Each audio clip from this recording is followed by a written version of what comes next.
राज्य शिक्षा केंद्र के नवीन निर्देशानुसार सत्र 2022-23 के लिए छात्रों के प्रगति पत्रक, रिजल्ट शीट या फिर सहशैक्षिक क्षेत्रों का मूल्यांकन पत्रक कैसे भरें, आज इसे हम देखेंगे।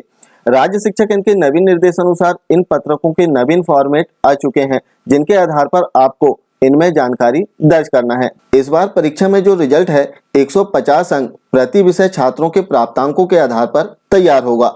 अब रिजल्ट बनाते समय सबसे पहले तो आपको सहशैक्षिक क्षेत्रों का जो मूल्यांकन पत्रक है इसे दर्ज करना होगा, इसे भरना होगा।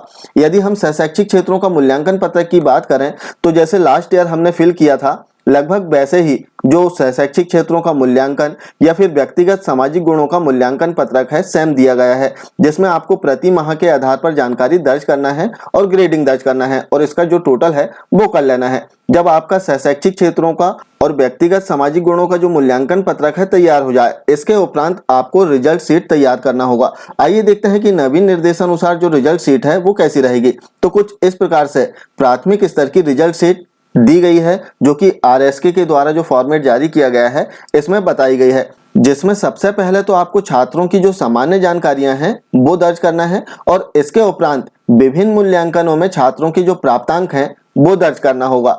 अब इसमें सबसे पहले अर्धवार्षिक परीक्षा में छात्रों की जो प्राप्तांक हैं वो दर्ज करें, जो कि 50 अंक प्रति विषय के आधार पर आपको दर्ज करना होगा। अर्थात 50 अंक में से छात्र ने जितने अंक प्राप्त किया है विषयवार, वो अंक आप नीचे दर्ज कर दें। इसके बाद में वार्षिक परीक्षा में छात्र की जो प्राप्तांक है वो हमें प्रविष्ट करना है। अब वार्षिक परीक्षा के जो प्राप्तांक हैं वो दो पार्ट में डिवाइड हो गए हैं। पहला पार्ट लिखित मूल्यांकन के लिए रहेगा, जो कि 60 अंक का रहेगा और इस 60 अंक में से छात्र के जो प्राप्तांक हैं वो आपको नीचे दर्ज करना है और इसके बाद में प्रोजेक्ट के 40 अंकों में से छात्र के जो प्राप्तांक हैं वो दर्ज कर लेना है। तो इस प्रकार से जो वार्षिक परीक्षा है दो पार्ट में इसमें प्राप्तांकों की प्रविष्टि होगी। पहले पार्ट में 60 अंक लिखित का रहेगा और इसमें जो प्राप्तांक छात्र के हैं वो दर्ज करना है। सेकंड पार्ट में 40 अंक प्रोजेक्ट के जो हैं इसमें से छात्र के जो प्राप्तांक हैं इसकी प्रविष्टि कर लेना है। इस प्रकार से सभी विषयों की जो प्रविष्टि है आपको करना है और इसके बाद में सहशैक्षिक क्षेत्रों का जो मूल्यांकन है इसकी प्रविष्टि कर दें। सहशैक्षिक क्षेत्रों के मूल्यांकन की प्रविष्टि कर देने के उपरांत व्यक्तिगत एवं सामाजिक गुणों का जो मूल्यांकन है इनके प्राप्तांकों की प्रविष्टि करना है। अब सभी कॉलम में प्रविष्टि कर देने के उपरांत इनका टोटल करना होगा। अब टोटल करते समय थोड़ा सा आपको ध्यान रखना है कि इसमें आपको केवल अर्धवार्षिक मूल्यांकन के प्राप्तांक और वार्षिक मूल्यांकन के प्राप्तांकों का टोटल करना होगा।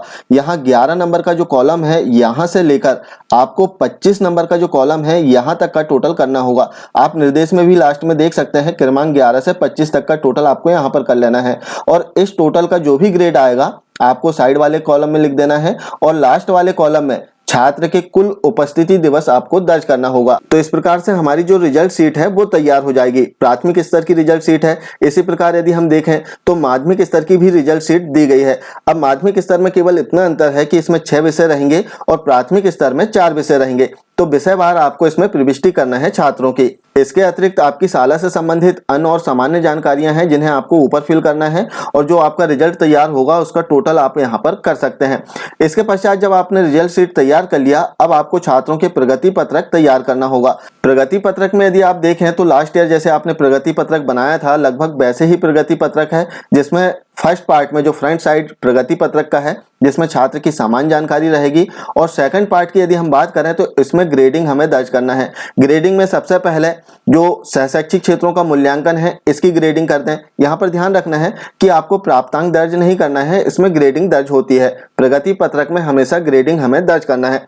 इसी प्रकार व्यक्तिगत एवं सामाजिक गुणों का जो मूल्यांकन है इसकी समग्र ग्रेडिंग कर दें आप और इसके बाद में यहाँ पर शैक्षिक क्षेत्रों का जो मूल्यांकन है इसकी ग्रेडिंग करना होगा। इसमें आप देखेंगे कि सबसे पहले आपको अर्धवार्षिक मूल्यांकन की ग्रेडिंग करना है, जो कि 50 अंकों के आधार पर रहेगी प्रति विषय, और फिर वार्षिक मूल्यांकन की ग्रेडिंग करना है। अब ग्रेडिंग में भी प्रोजेक्ट कार्य के 40 अंक के आधार पर ग्रेड करना है और लिखित मूल्यांकन के 60 अंक के आधार पर विषयवार आपको इसमें ग्रेडिंग कर देना है। और ओवरऑल इन दोनों वार्षिक परीक्षा में जो 100 अंक होंगे, 100 अंकों के आधार पर विषयवार जो ग्रेडिंग आ रही है वो यहाँ पर दर्ज कर दें और ओवरऑल फिर 150 अंकों के आधार पर जो समग्र ग्रेडिंग आएगी वो लास्ट वाले कॉलम में आपको दर्ज करना होगा। इसके पश्चात सामान्य सी जानकारी है, शिक्षक का आप अभिमत लिख सकते हैं और लास्ट में यदि आप देखें तो इसमें वार्षिक परिणाम ग्रेड दिया गया है, तो यहाँ पर वार्षिक परिणाम का जो ग्रेड है वो करना है और फिर विद्यार्थी को जो है कक्षा उन्नति प्रदान कर देना है। इसी प्रकार आप देखें तो माध्यमिक स्तर के लिए भी प्रगति पत्रक दिया गया है, जो कि कुछ इस प्रकार से आपको मिलेगा